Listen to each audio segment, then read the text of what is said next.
Welcome listeners. Today I am going to take up Java server pages, that is server side technology. The various topics that I will discuss are the JSP fundamentals and JSP scripting element, JSP implicit objects, directives, actions, JSP examples, and so on. Now, in order to get the understanding of what Java server pages are, we have to know that what is a web server. Okay, a web, any web scenario depicts a client-server architecture. Okay, so what is a client? A client is your browser, and the server is where the various JSP pages, if we are using JSP, or if we are using similar technologies like PHP or ASP. So wherever ASP, PHP, and the JSP is kept is known as a web server. And whenever a client wants to see some page residing on the web server, then he has to transmit it in the form of request, and then the processing is done on the web server, and the result or the response is returned to the client. So the web server needs a JSP engine, that is a container to process JSP pages. Okay, once the web server is equipped with all the understanding as to how to process the Java server pages, this is done with the help of a container. Now this JSP container is responsible for intercepting requests for JSP pages.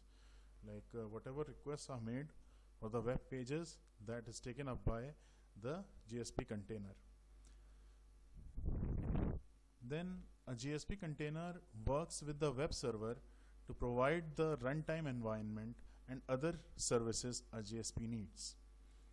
It knows how to understand the special elements that are parts of JSPs. In JSP, we have different sections of HTML code and the server code, like scriptlets and likewise. So the Java container has full understandability of what these are.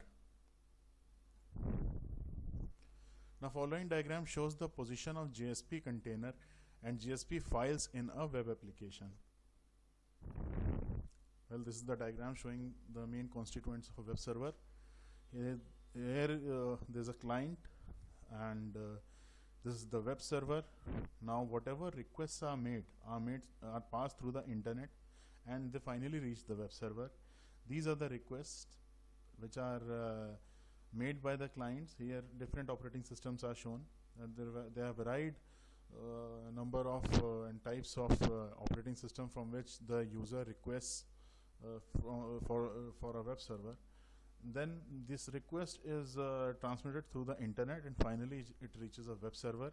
And on the web server there are JSP files stored in there, and it can also have a dedicated database server or a similar functionality.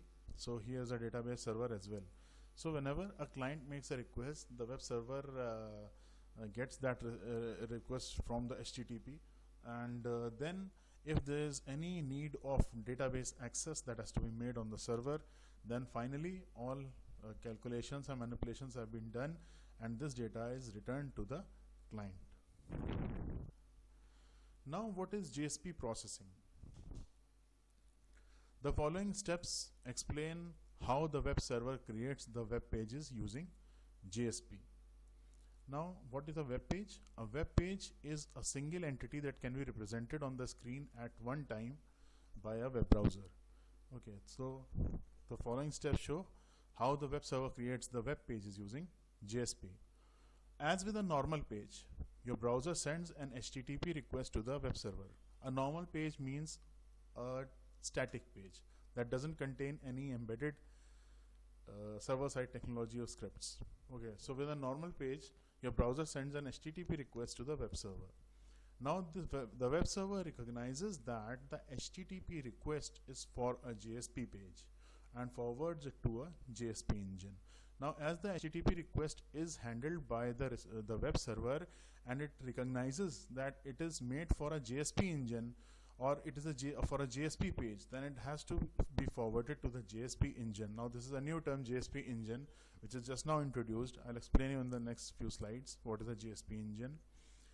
but for now we know that in order for a server to know what a JSP page holds, it is contained inside a JSP container, and whenever the request is made through the HTTP request object for the web server, then the web server first it recognizes that whether that page has to be sent for processing to which engine. If it is a JSP page, then it is sent to a JSP engine. This is done by using the URL or JSP page which ends with the .gsp instead of .html. A normal page has .html as extension. It is a web page, and the page that carries the JSP code as well, then it or the request is made for any page that is JSP supported, then it has the extension of .gsp instead of HTML. Now what is a JSP engine? The JSP engine loads the JSP page from disk and converts it into a servlet content. Now this is very important to understand that the processing or the execution that has to be done can only be done if in Java the code is of a servlet. Okay, directly JSP cannot be processed. So in order to process the code, it has to be first converted into a servlet. So the JSP engine loads the JSP page from disk and converts it into a servlet content. So this is the first step that has to be done. The JSP page that is requested by the client is searched on the disk, and that JSP page is converted to a servlet content. Okay, this conversion is very simple, in which what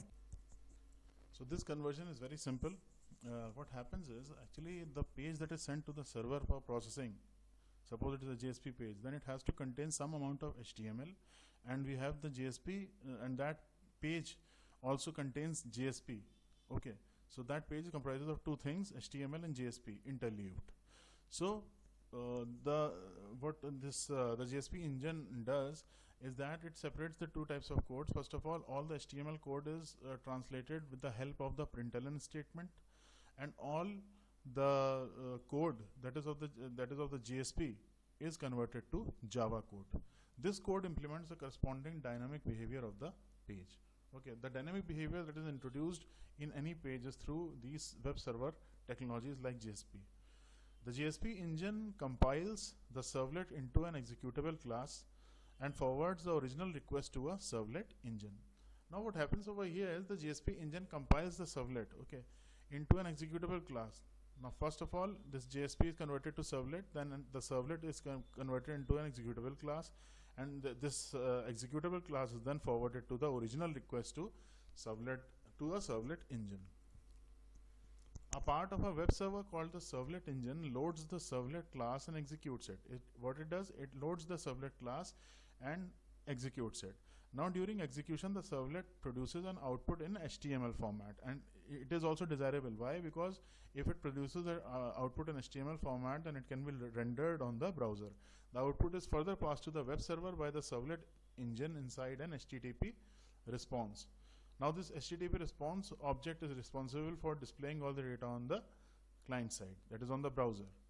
The web server forwards the HTTP response to your browser in terms of static HTML content. Now this HTML content is resolved, and finally the web browser handles the dynamically generated HTML page inside the HTTP response exactly as it were a static page. Okay. Now what exactly the idea over here is that the request for the JSP page that is made, and the page itself contains two types of code. One is the static code, that is the HTML code, and the dynamic code is given by the JSP. Now what the engine does is, first of all, this all processing goes inside the JSP container, and the JSP engine translates the first of all it is converted to the JSP code is converted to a servlet. Then the various HTML codes are translated into println statement, that is they have to be printed simply, and the JSP code is converted into the code. And then what happens is the HTTP response object is given all this data, which is responsible for displaying it on the browser. Now as here you can see in this diagram what is happening. First of all the requests are numbered in the increasing order.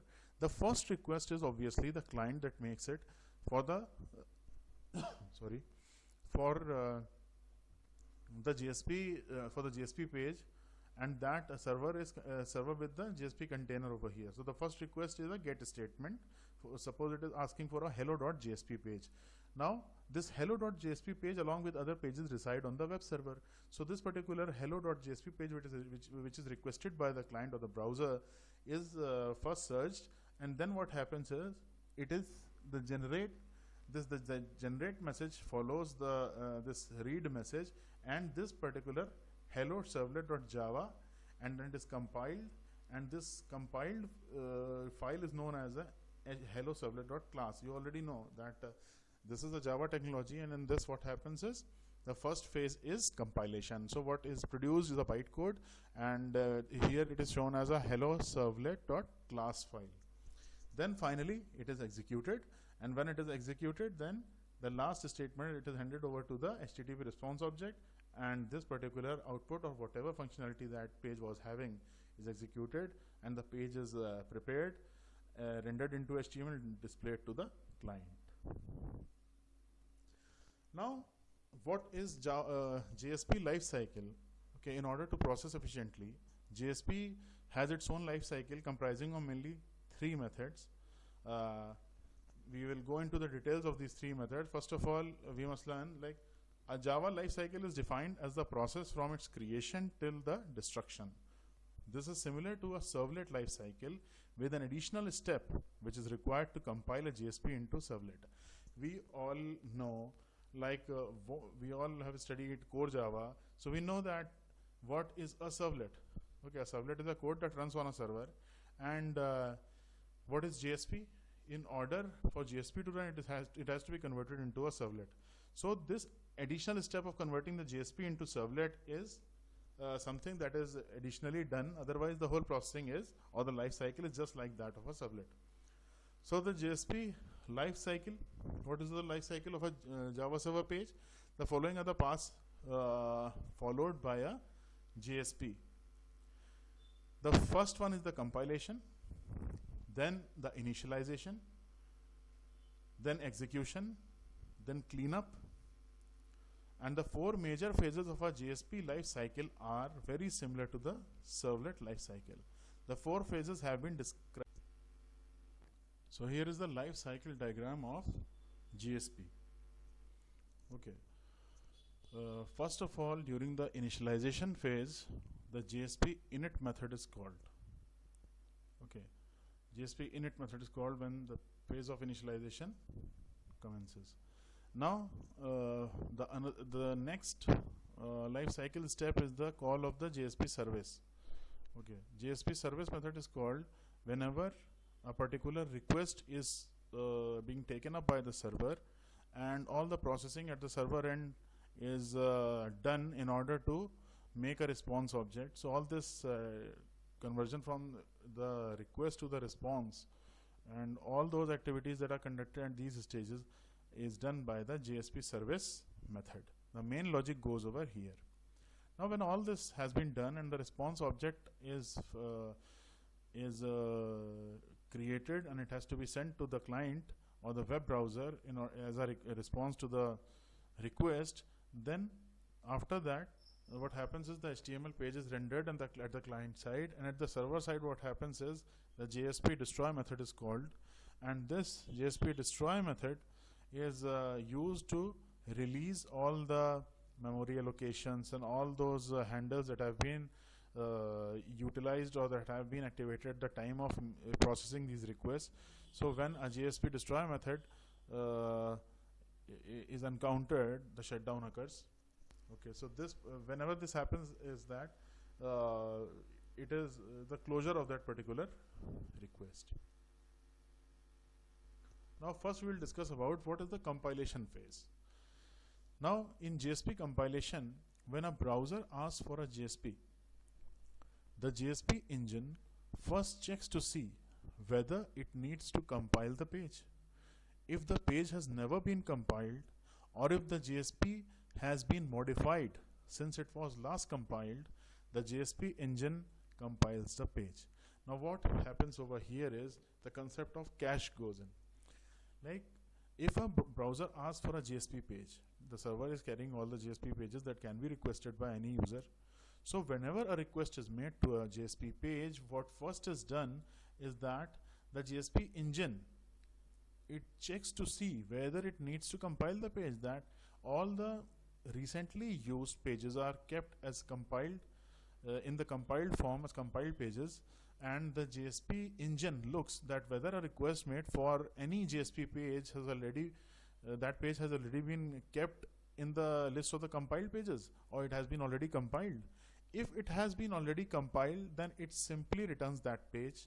Otherwise, if the page has never been compiled, or if the JSP has been modified since it last compiled, see, two things can happen. First of all, that that page is compiled, no problem, but there can also be a condition that the page is compiled, but the JSP has been changed after the compilation of the previous JSP page. So what happens is, the new JSP page that has to be compiled, it is needed to be compiled, because the compiled page of that particular JSP is old. We cannot use it. So in that case, we have to compile the JSP page again, or otherwise, if there is no change made to the JSP page, then we can use the existing compiled page of that particular JSP page. Then the JSP engine compiles the page. Now the compilation process involves 3 steps. In the first step, the parsing of the JSP is done. In the second step, that JSP is converted into servlet. What do you mean by parsing the JSP? Actually, JSP contains HTML and JSP code. Okay, so in the parser, first of all, differentiates these two kinds of codes, and it takes up the JSP code, and then in the second phase, the JSP is turned into a servlet, and then the servlet has to be compiled, not the JSP. JSP is never compiled. JSP is first converted into servlet, and that servlet has to be compiled. Then what is JSP initialization? When a container loads a JSP, it invokes the JSP init method before servicing any requests. Listen, this is the first step that has to be done by the container, that whenever it has to load a JSP page, it invokes the JSP init method. This is the first method that has to be invoked. Now, before servicing any requests, you need to make a call to the JSP init method. If you need to perform JSP specific initialization, override the JSP init method. Now, what happens over here is, it contains a basic code of how to initialize a particular JSP page. But if you want to do something at the event of when the JSP is initializing, or you want to put some startups, that these things have to be initialized first in order to have some values for the service method at hand. So whatever initialization you want to do, you can perform in this method, JSP init method. Okay, this event, initialization event, you have to provide whatever data you need in order to start up. Okay, now what is the prototype of this particular signature of this JSP init method? It is the public void JSP init method. Simply, it is not containing or having any arguments, and you cannot even change this. You can override this function, no problem, but you cannot change the definition. And its return type is void. Okay, it's returning nothing except accepting no argument, but all the initialization code goes inside this method. Then typically initialization is performed only once, and as with the servlet init method, you generally initialize database connections, open files, and create lookup tables in the JSP init method. That was I was saying, that whatever initialization you want to do, suppose your web page is needing some database access like Oracle or any database, then you have to open up the connections in this initialization init method, JSP init method. Or you can have open files if you wanted to have some text files or any files, some PDFs that you want to read, then you can open these things in the init method, so that it does not take long during the service method. So you have to do this at the init method. Now how is JSP execution done? This phase of the JSP lifecycle represents all interactions with requests until the JSP is destroyed. Okay. GSP execution is the phase of the GSP life cycle represents all interactions with requests until the GSP is destroyed. Apart from the initialization method and the destroying method, whatever goes inside the GSP execution. Okay, whenever a browser requests a GSP and the page has been loaded and initialized, the GSP engine invokes the GSP service method in the GSP. So whenever a browser requests a GSP, okay, and initialization has been done, then GSP engine invokes the GSP service method. This is a very important method for GSP because all the processing and all whatever business logic you have to do in GSP service. This GSP service method takes an HTTP servlet request and an HTTP servlet response as its parameters as follows. Okay, what is HTTP servlet request and what is HTTP servlet response? See, whatever processing has to be done on the in the GSP page has to be done in the GSP service method. So the HTTP servlet request and response are those classes of the arguments that it takes GSP service. In the HTTP servlet request, we have all the attributes, methods, and functions of the request object, and whatever we have to set in the response object has to be set as the servlet response, or HTTP servlet response as its parameters. Okay. Now, what is the prototype or the signature of GSP service method? It takes two arguments, and as I already told, that HTTP servlet request object, and HTTP servlet response object. And then whatever processing we have to do inside this. Okay, its return type is void. Now, further going into detail of GSP service method, the GSP service method of a GSP is invoked on request basis. Okay, this is responsible for generating the response for that request, and this method is also responsible for generating responses to all the 7 of the HTTP methods. You might be knowing what are the various 7 types of HTTP method. Get, post, and delete are very important. There are a few other methods also that can be handled by the GSP service method. Now, what is GSP cleanup? In order for like whatever page you are requesting, a GSP page you are requesting, and it is having the engine returning all that, it is also at the same time it is creating some stuff for the code that is not needed any further, so it has to be destroyed, or the object that it has created. Then that cleanup is very much necessary in order to free up space. So what happens is the destruction phase of the GSP life cycle represents, that is the last phase. Destruction phase of the GSP life cycle represents when a GSP is being removed from the use by a container.